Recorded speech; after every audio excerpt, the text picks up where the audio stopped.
Bonjour à tous.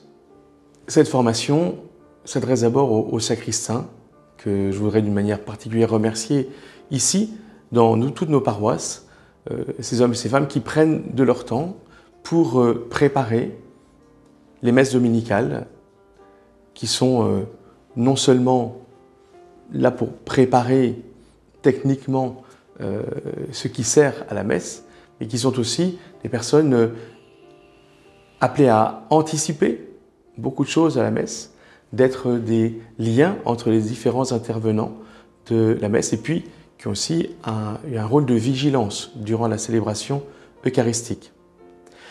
Aujourd'hui, nous allons aborder essentiellement les linges liturgiques qui servent à la célébration eucharistique, la préparation du calice, la préparation du missel romain et la préparation du lectionnaire du dimanche.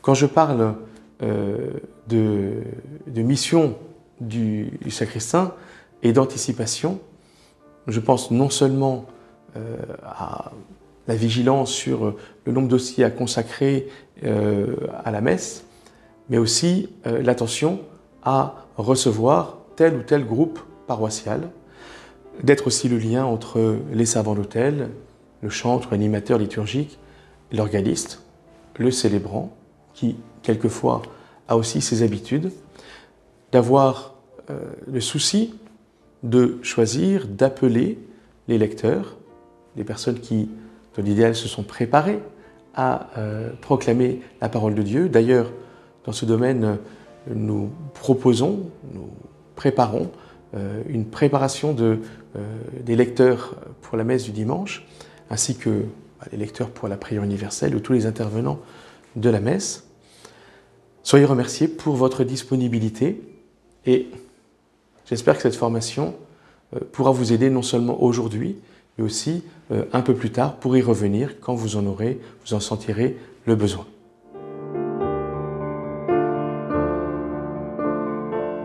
Les linges liturgiques se distinguent non seulement par leur forme, mais par leur destination. Je présenterai 3 linges principaux pour la préparation et la célébration de la messe, qui sont le corporal, le purificatoire et le manuterge.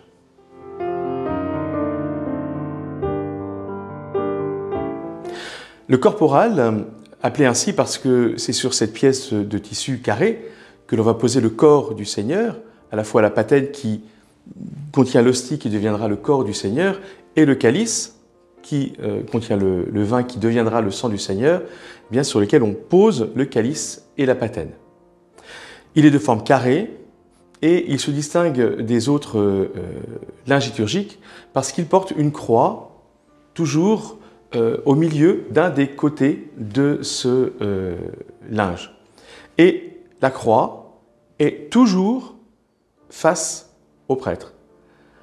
Dans chaque linge, dans chaque objet finalement liturgique à la messe, se trouve une croix et qui est toujours dans l'axe du regard du prêtre.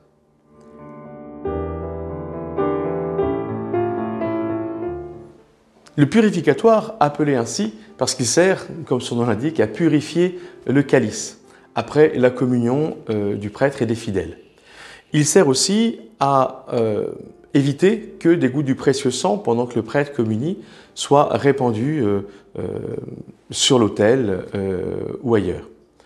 Il se distingue du corporal par sa forme, il est lui rectangulaire, et la croix, brodée dessus, se trouve au centre de ce linge. Une manière simple de les distinguer. Et comme il est posé sur le calice, à cheval sur le calice, eh bien, la croix centrale se trouve face au prêtre quand on se retrouve à la préparation des dons, à l'offertoire.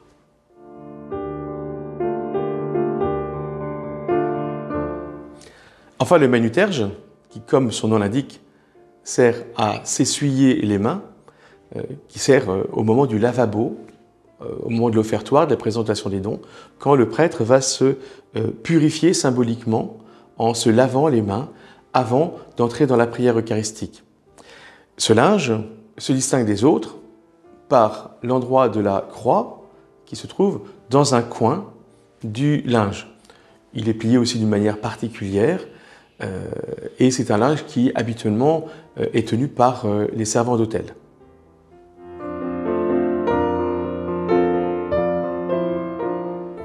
Pour préparer le calice, eh bien, nous allons utiliser non seulement les linges dont nous venons de parler, mais aussi les vases sacrés.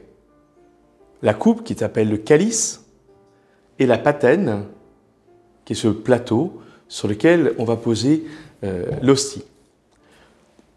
Nous commençons par poser le calice devant nous avec sur le pied la croix en face de nous. Comme pour les linges liturgiques, les vases sacrés ont aussi le signe de la croix qui est toujours placé devant le prêtre. Par-dessus le calice, nous posons le purificatoire avec la croix sur le milieu. Ensuite vient la patène sur laquelle on pose l'hostie qui sera consacrée pendant la messe. Par-dessus, on pose la pâle qui est cet objet un peu solide en tissu et en carton et sur lequel nous posons le corporal et enfin le voile de calice. Le voile de calice a pour fonction première, depuis l'Antiquité, de protéger l'ensemble du calice qui est prêt pour la célébration de l'Eucharistie. Il est habituellement de couleur liturgique et permet aussi de terminer la préparation du calice.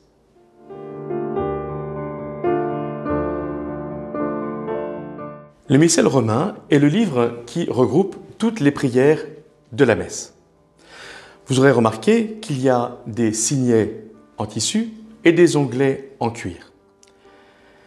Le premier onglet, celui du haut, correspond à celui des rites initiaux du début de la messe, avec la liturgie pénitentielle et le Gloria. Le premier signet en tissu est celui qui correspond au dimanche, par exemple le 12e dimanche du temps ordinaire, avec les différentes prières, la prière d'ouverture, la prière sur les offrandes, l'antienne de communion et la prière après la communion. Le deuxième signet de tissu blanc est celui des préfaces, qui correspondent aussi au dimanche ou au temps de l'année. Les onglets suivants sont ceux des prières eucharistiques, la première, la deuxième, la troisième et la quatrième, qui sont les plus usitées dans les liturgies dominicales. Ensuite, le dernier signet est celui du rite de communion. Ensuite, dans les signets bleus, ce sont les bénédictions solennelles. Le signet vert est celui des saints, donc par exemple le 8 décembre pour l'Immaculée Conception. Et enfin, le dernier, le signet rouge, est celui des rites complémentaires de la messe, par exemple celui de l'aspersion pour l'aspersion du dimanche.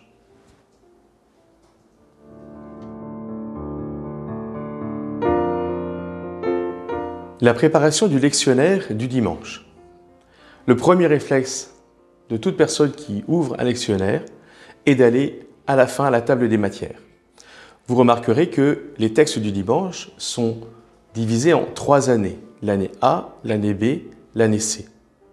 Et pour chaque année, eh bien, il y a les temps liturgiques, le temps de l'Avent, le temps de Noël, le temps du carême, le temps ordinaire. Et il y a aussi toute une référence pour les fêtes du Seigneur.